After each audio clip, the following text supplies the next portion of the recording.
The election is not over, and Stop the Steal rally is at noon tomorrow in D.C. or whichever state capital that you want to go to. StopTheSteal.us. That's November 14th. Affirmative action update. Asians are getting shafted. Same with the whites and the men, right? And today is Friday the 13th, and it's also, according to CNN, World Kindness Day. And they have 25 ways to be kind. It's ridiculous. Some of them are all right. This is the end of Hour 1 of the Jesse Lee Peterson Show. It's Friday, November 13th, 2020. Stay tuned for Hour 2, 6:55 a.m. here in Los Angeles. But first, Hake news, not fake news. 2020 election as of November 12th, last night. That was Thursday night. The Epoch Times currently has President Trump ahead of Biden. 232 to 227. They need 270 to win. They say that the election is unclear amid pending recounts, legal challenges in Wisconsin, Michigan, Pennsylvania, Georgia, Nevada, and Arizona. Stop the Steal. There is a Stop the Steal rally, actually many rallies in Washington, D.C., and just about every state capital, perhaps every state capital, at noon tomorrow, noon your time tomorrow, Saturday, November 14th. In D.C., it's at the Freedom Plaza to the Supreme Court. Visit StopTheSteal.us. STEAL. Like Democrats steal elections and blacks and Mexicans steal, as do thieves of all races and ethnicities.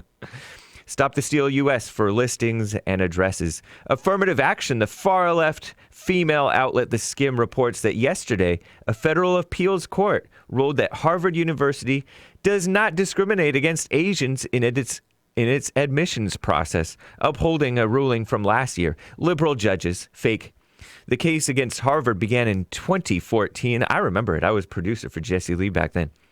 When the lawsuit alleged, with evidence, that the so-called Ivy League school, Harvard, favored black and Hispanic applicants and claimed that the admissions process overall relied too heavily on race in making decisions. Harvard denied any wrongdoing, saying that it adheres to Supreme Court rulings which allow the use of race in certain limits.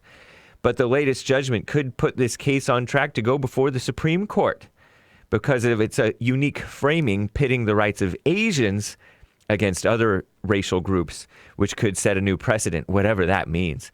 In the past, the court has ruled in favor of affirmative action, disgustingly, special treatment for women, Hispanics, and blacks against men, Asians, and whites. Female outlet The Skim lies and pretends there's a 6-3 conservative majority on the Supreme Court. Really, the conservatives are Thomas and Alito, I think. Roberts is a total rhino. Gorsuch, Barrett, and Kavanaugh also rhinos. Barrett's a female. And Breyer, Kagan, and Sotomayor are pure evil liberals. There's a potential that they could strike down the policy, though. We'll see. That has boosted the admission of what liberal females falsely describe as traditionally disadvantaged minority students across the U.S. Horrific LGBTQ plus candidates. Speaking of affirmative action, de facto, according to one analysis, what the Skim calls the rainbow ceiling has shattered on Election Day when over 220 LGBTQ plus candidates, that means homosexuals, transgenders, and other weirdos, right? One race is across the United States, many of them black. The first LGBTQ plus state senator in Florida dubbed the results as a direct pushback on the hatred and bigotry over the last 4 years. No, that's an amplification of hatred and lies, right? This delusional person also said that this is a win for all of us. Also not true. By the way, they changed the definition of bigot and bigotry. If you look it up online, it's a little bit different. The autofill, originally it meant a person who is a bigot is a person who is intolerant toward those who holding differing beliefs, right? Which totally applies to the people who hate Trump and Trump supporters, right? People who hate Trump supporters. However, now they're saying that a bigot is a person who is obstinately or unreasonably attached to a belief, opinion, or faction, in particular prejudiced against a person or people on the basis of their membership of a particular group. Still applies to the people who hate whites, cops, men, conservatives, Trump supporters. I'm James Hake. Now on to Jesse, Hour 2.